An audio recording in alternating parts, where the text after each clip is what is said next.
24 घंटे पहले यूक्रेन को लॉन्ग रेंज हथियारों से हमले की इजाजत मिली और अब ज़ेलेंस्की ने अपना पहला टारगेट तय कर लिया है। दावा है कि ज़ेलेंस्की क्रीमिया को वापस पाने का अभियान शुरू करने वाले हैं। उनका सबसे पहला टारगेट क्रीमिया ब्रिज होगा, जिसे जर्मनी के टॉरस मिसाइल से तबाह करने का प्लान बनाया गया है। यानी 11 साल बाद रूस यूक्रेन की जंग वापस उसी मोड़ पर आने वाली है जहां से कहानी शुरू हुई थी। रिपोर्ट्स के मुताबिक ज़ेलेंस्की लॉन्ग रेंज हथियारों से पहला टारगेट तय कर चुके हैं। उनका पहला टारगेट क्रीमिया होगा।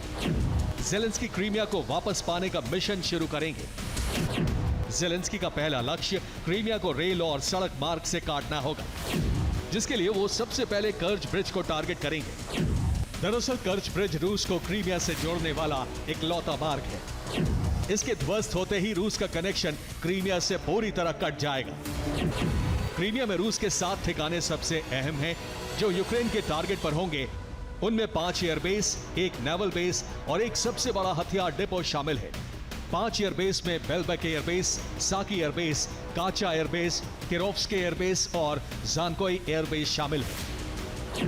वहीं क्रीमिया के सेवेस्तोपोल में रूस का सबसे बड़ा नेवल बेस है। यहां रूस की ब्लैक सी फ्लीट मौजूद है।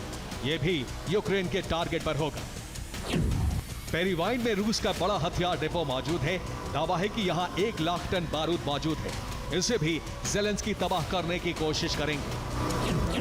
पहली अभी फ्रंट लाइन पर यूक्रेन सेना को आमने सामने की जंग लड़नी पड़ रही है, लेकिन टॉरस मिसाइल से यूक्रेन फ्रंट लाइन से 200 किलोमीटर दूर रहकर भी हमले कर सकता है। दूसरी, जर्मनी के चांसलर फ्रेडरिक मर्ज ने बीते महीने यूक्रेन को टॉरस मिसाइल देने की वकालत की थी।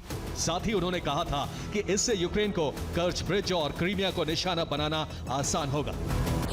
बैंडरोल मिसाइल की रेंज 700 किलोमीटर है। इसकी रफ्तार 680 किलोमीटर प्रति घंटे बताई जा रही है।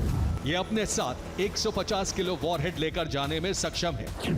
यह ड्रोन और क्रूज मिसाइल का कॉम्बिनेशन है और यही यूक्रेन के लिए बड़ा खतरा पैदा कर रहा है।